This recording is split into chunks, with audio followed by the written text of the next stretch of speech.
अगर आप EB1 या EB2 इंडिया कैटेगरी में हो तो जून 2026 वीजा बुलेटिन ने काफी लोगों का कैलकुलेशन कंप्लीटली चेंज कर दिया है।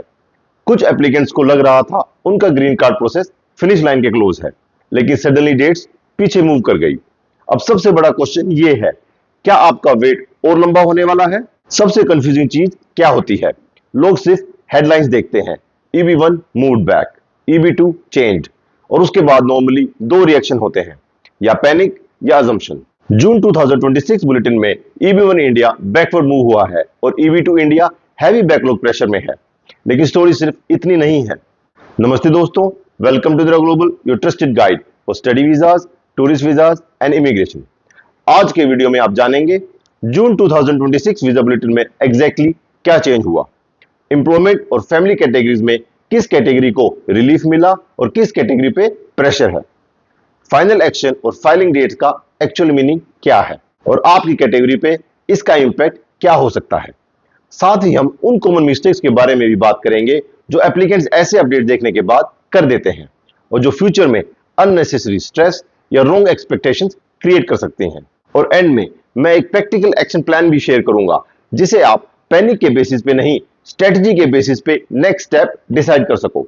इसलिए वीडियो को एंड तक जरूर देखिए। आगे बढ़ने से पहले एक क्विक हेड्स अप, मैं इमिग्रेशन अटॉर्नी नहीं हूं, इसलिए ये लीगल एडवाइस नहीं है। ये वीडियो सिर्फ एजुकेशन पर्पस के लिए है ताकि आप वीजा प्रोसेस क्लियरली समझ सकें। जब आप हेडलाइन में देखते हो डेट्स मूव्ड बैकवर्ड, माइंड में पहला थॉट क्या आता है? क्या मेरा केस रिजेक्ट हो गया? अगर आपके माइंड में भी ये थॉट आया था तो आप अकेले नहीं हो, क्योंकि ये सबसे कॉमन मिसअंडरस्टैंडिंग है। डेट्स बैकवर्ड मूव होने का मतलब रिजेक्शन नहीं होता। यहां एक्चुअल पिक्चर ये है, एप्लीकेंट्स की डिमांड अवेलेबल वीजा नंबर से ज्यादा हो गई। अगर इजी एग्जांपल लें, एक थिएटर में 100 सीट्स हैं लेकिन टिकट सेल हो गई 300। क्या बाकी लोग परमानेंटली रिजेक्ट हो गए? नहीं, उन्हें वेट करना पड़ेगा। इमिग्रेशन सिस्टम भी इसी तरह काम करता है। अब आप सोच सकते हो, ठीक है, मुझे पर्सनली क्या इंपैक्ट होगा? मान लीजिए आप H1B पे हो, फैमिली यूएस में सेटल करने का प्लान कर रहे हो और आपको लग रहा था प्रोसेस अब नेक्स्ट स्टेज में मूव करेगा। ऐसे अपडेट्स नेचुरली प्रेशर क्रिएट करते हैं, क्योंकि आप सिर्फ फॉर्म सबमिट नहीं कर रहे होते, आप मैनेज कर रहे होते हो job decisions, family plans, children education, long term settlement goals. और जब टाइमलाइन अनसर्टेन लगती है, स्ट्रेस भी नेचुरली इंक्रीज होता है। अब इंडिया कैटेगरीज को देखते हैं। EB1 इंडिया, काफी लोग ट्रेडिशनली ये मानते आए हैं EB1 कंपैरेटिवली फास्ट कैटेगरी होती है। कई केसेस में ये सही भी रहा है, लेकिन जून बुलेटिन में इंडिया के लिए बैकवर्ड मूवमेंट देखने को मिला है और यहां चैलेंज सिर्फ डिले का नहीं, अनसर्टेनिटी का है। EB2 इंडिया, इसको ट्रैफिक जैम की तरह इमेजिन करिए, आगे व्हीकल्स, पीछे व्हीकल्स और सब स्लोली मूव कर रहे हैं। अब और व्हीकल ऐड हो जाए तो जैम और लंबा हो जाएगा। इसी वजह से अजम्पशन पे प्लानिंग करना रिस्की हो सकता है। लेकिन एक सेकंड, यहां एक चीज आपको सरप्राइज कर सकती है, सब कैटेगरीज सेम डायरेक्शन में मूव नहीं कर रही। अब मुझे पता है कई व्यूअर्स ये सोच रहे होंगे, सर मेरी कैटेगरी में क्या हुआ? तो चलिए क्विकली देखते हैं। एक quick reminder, final action date मतलब अप्रूवल या इमिग्रेंट वीजा इश्यू होने का स्टेज, डेट्स ऑफ फाइलिंग मतलब प्रोसेस स्टार्ट करने का स्टेज। और जून 2026 वीजा बुलेटिन में एम्प्लॉयमेंट कैटेगरीज के लिए फाइनल एक्शन डेट्स यूज हो रही हैं, फैमिली कैटेगरीज के लिए डेट्स ऑफ फाइलिंग यूज हो रही हैं। एम्प्लॉयमेंट कैटेगरीज EB1 इंडिया, यहां फाइनल एक्शन डेट 15 दिसंबर 2022 तक आ गई है और फाइलिंग डेट 1 दिसंबर 2023 दिख रही है।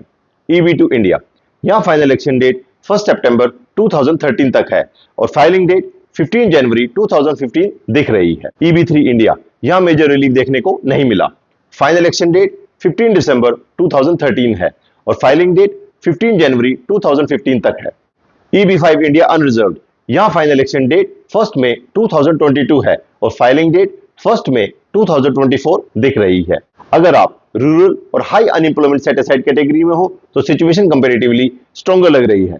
Family categories F2A, green card holders के स्पाउसेस और माइनर चिल्ड्रन के लिए यह कंपैरेटिवली पॉजिटिव अपडेट रहा।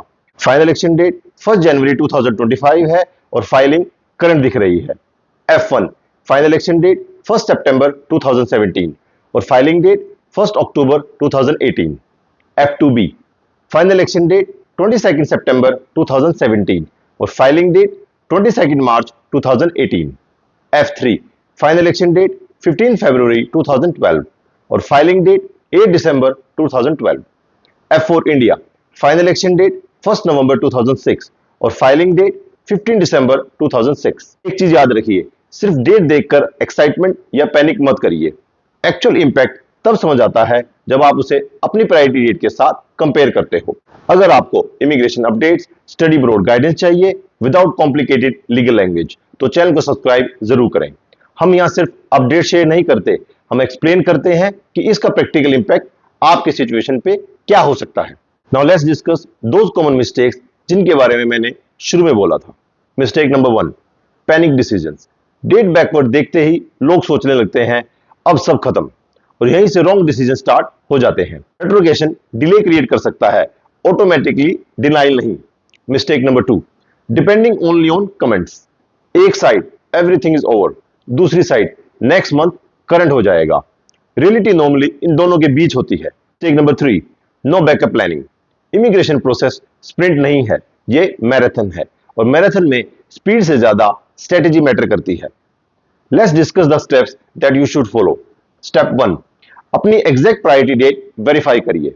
Step 2, current immigration status maintain रखिए।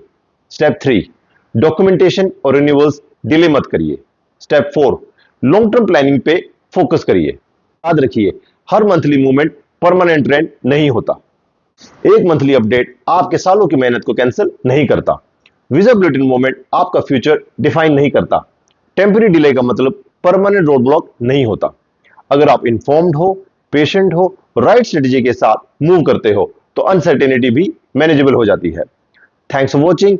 मिलते हैं नेक्स्ट वीडियो में एक नए वैल्यूबल टॉपिक के साथ।